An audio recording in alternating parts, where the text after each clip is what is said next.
دیکھتا ہوں. یعنی اللہ کی وحدانیت اپنے گھر میں سمجھا رہے ہیں ابراہیم علیہ السلام. معلوم یہ ہوا کہ ہر مسلمان پر لازم اور ضروری ہے کہ وہ اپنے گھر والوں کو دین کی دعوت دے, اللہ کی وحدانیت اپنے گھر والوں کو سمجھائے. یہ ابراہیم علیہ السلام. اور دوسرا رسول اکرم محمد عربی صلی اللہ علیہ وسلم سے کہا جا رہا ہے وَأَنذِرْ عَشِيرَتَكَ الْأَقْرَبِينَ, اے نبی محمد صلی اللہ علیہ وسلم اپنے گھر والوں کو اللہ سے ڈرائیے. یا ایھا المدثر قم فانذر وربک فکبر وثیابک فطہر, اے کالی کملی اوڑھنے والے اٹھو اور لوگوں کو اللہ سے ڈراؤ کہ اللہ وحدہ لا شریک لہ ہے, اس کا ثانی کوئی نہیں, اس کا ہمسر کوئی نہیں, اس کی مثل کوئی نہیں, اس کی مثال کوئی نہیں, اس کو زبردستی بنوانے والا کوئی نہیں, وہ کسی کا محتاج نہیں, وہ انبیاء کا محتاج نہیں, وہ رسول کا محتاج نہیں, وہ کتبوں کا محتاج نہیں, وہ ابدالوں کا محتاج نہیں, بلکہ ساری مخلوق و خلقت ایک اللہ کی محتاج ہے. اللہ کا غیر, اللہ کے بغیر کچھ نہیں کر سکتا, اور اللہ سب کچھ کے بغیر سب کچھ کرنے پر قادر. یہ بات سمجھا رہے ہیں ابراہیم علیہ السلام اپنے باپ کو, اپنے والد کو. اذا قضى امرا فانما يقول له كن فيكون, جب اللہ کسی چیز کا فیصلہ کرنے پر آتے ہیں کہتے ہیں ہو جا, وہ چیز ہو جایا کرتی. تخرج الحی من المیت وتخرج المیت من الحی, زندے میں سے مردہ نکالنے والے اللہ ہیں, مردے میں سے زندہ نکالنے والے اللہ ہیں. تولج اللیل فی النہار وتولج النہار فی اللیل, رات کو دن میں سے نکالنے والے اللہ ہیں, دن کو رات میں سے نکالنے والے اللہ ہیں. وترزق من تشاء بغیر حساب, پوری دنیا اللہ کا دیا ہوا رزق کھاتی ہے. آسمانوں میں پرندوں کو رزق اللہ پہنچاتے ہیں, سمندر میں مچھلیوں کو رزق اللہ پہنچاتے ہیں, جنگلوں میں درندوں کو رزق اللہ پہنچاتے ہیں, آبادی میں انسانوں کو رزق اللہ پہنچاتے ہیں.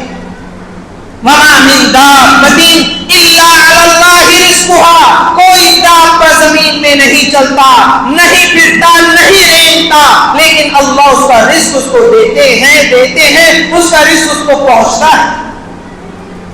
اللهم مالك الملك تؤتي الملك من تشاء وتنزع الملك ممن تشاء وتعز من تشاء وتذل من تشاء بيدك الخير, اے بادشاہوں کے بادشاہ, اے مملکت کے مالک, اے حاکموں کے حاکم, تو جس کو چاہتا ہے بادشاہت دیتا ہے, تو جس کو چاہتا ہے بادشاہت سے برخاست کر دیتا ہے.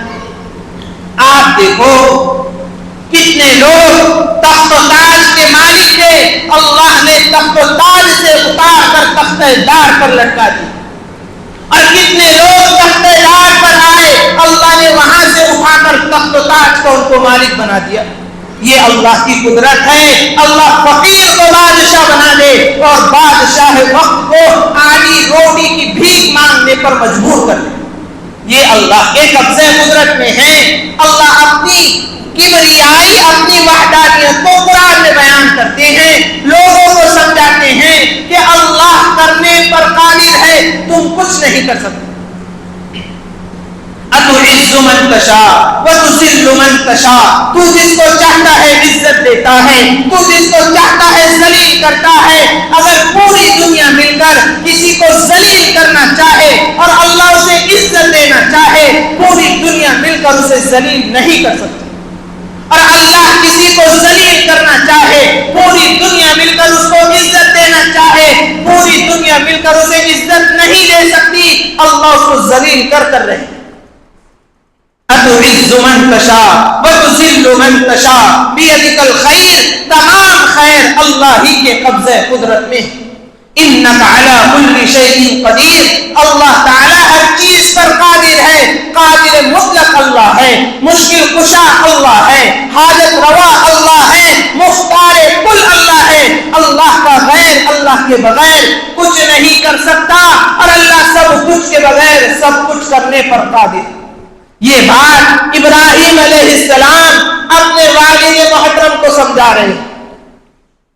یا ابتی لما تعبد ما لا يسمع ولا يبصر ولا يغني عنك شيئا.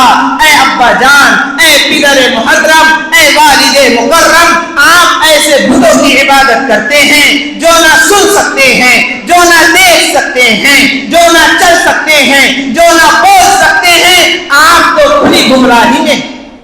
آپ کو یہ بات سمجھنا چاہیے کہ ہم کو پیدا کس نے کیا، حاجت روا کون ہے، مشکل کشا کون ہے، مجبور کی آہ کو سننے والا، کلاش کی آہ کو سننے والا اور پکارنے والے کی پکار کو سننے والا کون ہے. یہ بات آپ سمجھو.